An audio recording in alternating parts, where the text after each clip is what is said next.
we're gonna start right at the beginning now that we've got those nice little. They were pure. A lot of those were purely for me. I'm gonna be honest with you. I know it is.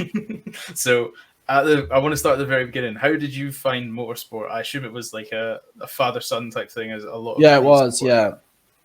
Yeah. My dad and uncles did hill climbs Nice. in a kind of DAX rush, which is I mean, the DAX is the proper way of saying it, but it was like along the lines of like a catering.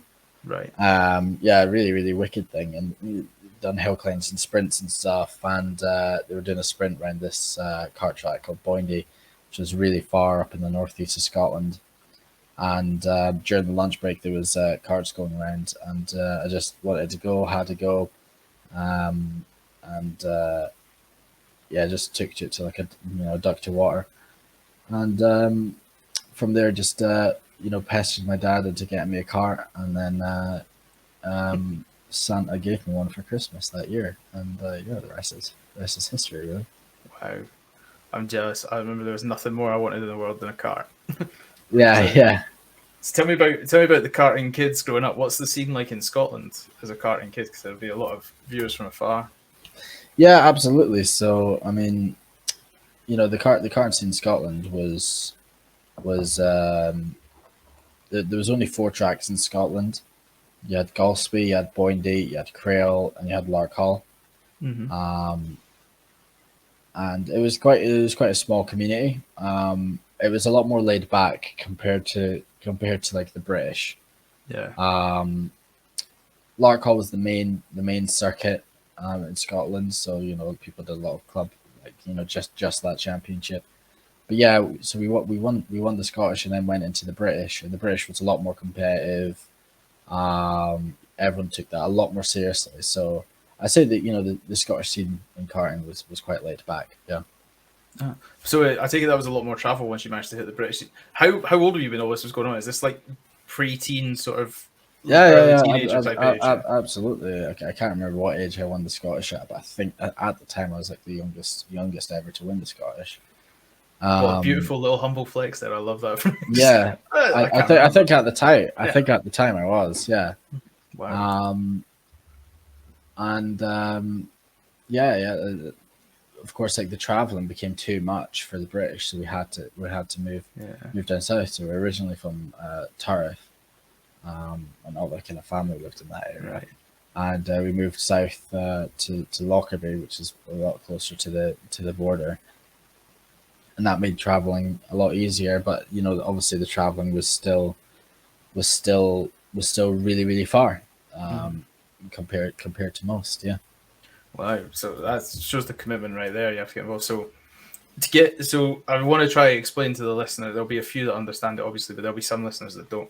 To get into the world of karting, it's not a case of you show up and there is a kart for you.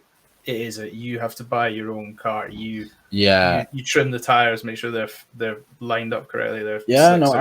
Absolutely, yeah. Karting is expensive is an understatement. I think motorsport in general is just extremely expensive. But yeah, karting is too expensive because it's meant to be for kids to get into the sport. Yeah. And nowadays it's inaccessible for families that don't have budget, and that's a big problem, because you're denying young drivers that have some potentially extraordinary talent. You're denying them even the chance, as it's a very, very, very, obviously it's a very, very hard problem to solve. But yeah, I mean, and it gets really competitive as well. Even from the junior categories, it's like things like the tires. There's when I was back in X30, the tires was like a certain barcode. You had to buy tires that had certain barcodes on them because they were slightly softer, because the factory went through different phases with the tire. Oh wow. We'd we'd have a room in the house where we had like a spare room or something that we tried to keep as warm as possible and have the tires in there so that the tires were, you know, a little bit softer. So we didn't put any chemicals on the tire, like, but we kept them in a warmer room to make the tire to try and make the tire softer so it performed a bit better. Wow.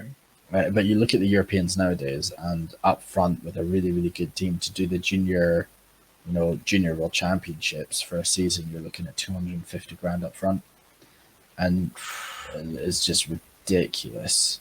It's absolutely ridiculous. That's like 10 years worth of salary for some people as well. Yeah, and you know, I don't think a lot of the time, in terms of making a career in cars, people don't overly look at karting. No. Also, because I remember that used to be quite a sort of traditional path route. Certainly, when I've watched documentaries, like, you know, Schumacher's documentary was recently on Netflix, and that was quite prominent that his karting was what transcended him to cars. Yeah. So is that sort of changing now in modern days? Is that so? We're going on a bit of a tangent. Yeah, it is. Yeah. So I mean, nowadays, like I said, karting has become far too expensive. Yeah. So sim racing is a more of an alternative now. I'd say it's still tricky to get the opportunities through sim racing. However, it is becoming more and more.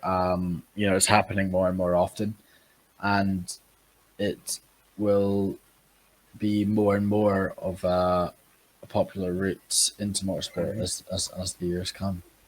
Yeah. Well, you've touched on that beautifully. It's almost like you can see my notes. I was going to ask you, so as you were growing up, sim racing was becoming this more and more. I liken it to graphs. So karting was sort of up here, instead of going, "Oh, you're just watching this exponential growth of sim racing." How did you first come upon sim racing? Was it just a case of you just used to love playing the games to get a feel of like you were racing? Yeah, started off with Grid. Oh, what game? What throwback game? Grid Autosport, I think it was. I can't remember. It might be Grid Autosport, something like that. And like had my first ever wheel was like one of the really, really, really old Fanatec wheels. Which is I used to rock one of those Xbox ones, you know, the ones that were like an extra like 15, 20 quid. Yeah, exactly. So, you know, like, which is actually like quite cool because, you know, of course that was my first sim racing wheel. Of course now we're working with Fanatec, which is really, really cool. And obviously, yeah, got into a bit that way, but, you know, that was more of a kind of play thing, you know, just like, you know, how a kid would have an Xbox. But yeah, definitely, you know, around 2018 got more into sim racing with Project Cars 2, which was, it didn't have the great physics or whatever, but that was my first taste of esports. Got into this team called VP. It doesn't do too much sim racing anymore, but that was like one of the top teams in there. Done really well there, and then moved across to iRacing, and built my way up on there. And during lockdown, I kind of got fed up. Like, iRacing is the most competitive sim on earth. I don't even touch it for exactly that reason. It's so difficult. Some of the people, like, the big thing with iRacing, what you see is you see other sims like RF2, and the pros from RF2 come across to iRacing, and 80-90% of the time they can't do it. Really? Yeah, RF2 is the one they use for the virtual Le Mans, isn't it? Yeah, it is. Yeah. Yeah, I mean, like, on RF2, they're incredible, really fast, but on iRacing, they're just not there. But for iRacers, they come on to RF2, and the majority of the time, they're actually quicker than the pros on there. So the best drivers are definitely on iRacing. Okay. Full stop. But the best drivers in sim racing are definitely on iRacing. Okay, so that's kind of like That's like almost the big leagues of sim racing. Then It at is, this yeah. current time, That's where you find the most the fastest and the most competitive, most talented drivers in the world. On with regards to sim racing, on iRacing, and I got to a point during lockdown where it's just like, wow, I'm really really competitive, and I just didn't like being slower than these guys, so I decided to upgrade my sim, and I decided to just put in more effort and see if I could become a professional in that as well. And yeah, I did. And got an email one day from Roman Grosjean, from that team, and yeah, I've been with them ever since. ever since. Tell about my So background, yeah. I was going to say it was nice there. I like having like the nice backdrop. I'm feeling. I was saying this before you came in here. I was like, it's always good when the guest has a better backdrop and like set up than you. It's like it kind of looks like they're the professional. Yeah. Well, that's kind of out the way. Like when I'd actually be racing, I'd actually have it directly behind me, but it's over there for now, just so I can get in and out easier. We're on casual mode today. I won't. On casual mode, yeah, absolutely, yeah. It's day off today. Day off for both. It is, yeah. Day off today, yeah, absolutely, yeah. So, I've just thought of a nice question that I kind of want to. We're going to talk about Roman Grosjean and obviously the Rage esports racing team. Yeah. How would you? So you said iRacing's like the pinnacle, like that's where the best and the best go. If somebody came to you next time you're at the track and somebody says, I want to give sim racing a go, like I've not got 250 grand to go karting in the European Championships, would you say just go straight into iRacing and just go, that is the minimum you need to be at? Or would you say, do the RF2s, do the GT7 and then work your way through? I mean, yeah, I would probably recommend going to iRacing, because I'd say that is probably more representational in terms of technique, Right. especially with things like braking techniques, and iRacing a lot of the time you need to really protect the tire and underdrive it. And RF2 allows a lot of slip, which means you can send it into a corner, drift it round, and you'll still be really fast. So it's probably better to learn on iRacing from a driver's perspective, in terms of real life, because in real life, if you're driving nice and smooth, that's always when you're at your quickest, nice and calculated. But yeah, like working yourself up to a pro level in iRacing, and try to do world championships and stuff. And there's a lot you see, like, and just wait for an opportunity. There's a lot more opportunities popping up now where if you win a championship on the sim, you'll get a drive in real life. So you say these championships, are these like, just community type leagues, then you go from there, or no, like, is there like official leagues they run? Yeah, absolutely. Yeah, wow. Official things run by iRacing. And then are these just open to the public, or do you have to? Yeah, no, open for everyone. A lot of the time, the only criteria is maybe an age, to make sure if you win the championship, you're old enough. We can pay you. Yeah. Yeah, like to make sure, like, if you win this, congratulations on winning. You're only 15. You're not old enough to drive a car. Right, okay. Yeah, so like, but apart from that, it's open to everyone. Yeah.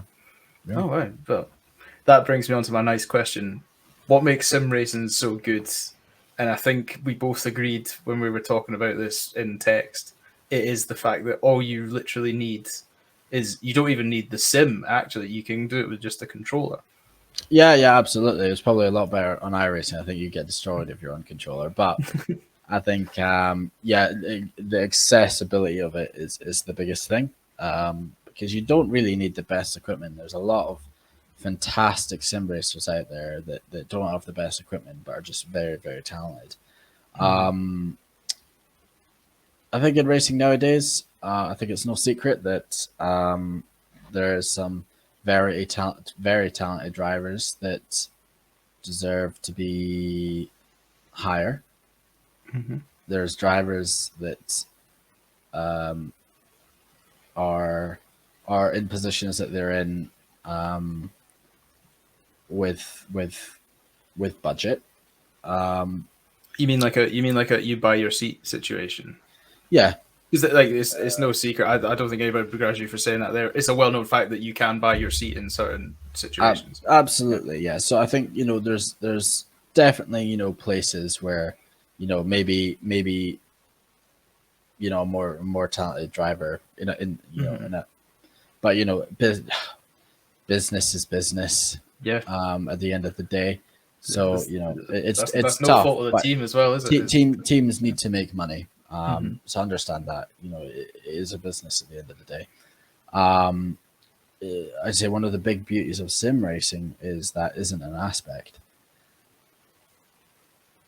When it comes down to the world championships in iRacing or other things in LMVS, you're guaranteed 100% that the 20, 30 drivers on that grid,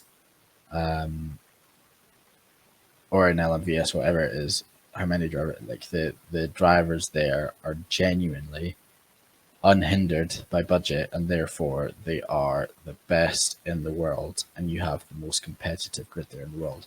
I find it a lot harder to win, at the top level in sim than in real life. Wow. Yeah, that is actually quite a there's no limit on practice either. There's you see some drivers are in the feeder series and everything are down the road on other drivers because they've done so much more testing. They've got a lot more budget there. In sim racing, you don't have that. You can practice whenever you want for how long as you want. So when it actually comes to it, the say like it's that top level. So yeah, I think that sim racing is stupendously competitive. Stupendously competitive. It's incredible. It really is incredible. Yeah, I couldn't agree more. I've been really getting into it recently. I've always known about it, and then I've been watching so much of it now. And it's like you said, it's because it's what people always complain like, oh well, if we put them all in the same cars, then we'd see who the pro driver is. Like that's what sim racing kind of is, Like, yeah. I mean, it still comes down to setup and everything. It's a huge part of it. But I mean, like theoretically, yeah. I think the Le Mans Virtual was all based off the same model, wasn't it? It was all based off the same LMP2 model. But then, like you said, you had tuning factors. And... Yeah, setups and stuff. But I mean, the same teams were up there every time. So it's about putting in the work. It's just the same as real life. When you look at the single, like the whether it's Le Mans, everyone's on the same chassis in LMP2, but it's down. A lot of the time you see United teams like United, they're always up there. It's the quality. Yeah. What was it? There was 26. Was it 26 Ligiers and one? What was the other one? It was 26 and one. I remember that from LMP2. There was one row chassis. Yeah. I can't remember what it was. Yeah. I can't. No, but I think everybody was rooting for them in the heart of hearts. Just everybody loves underdogs. Yeah, exactly.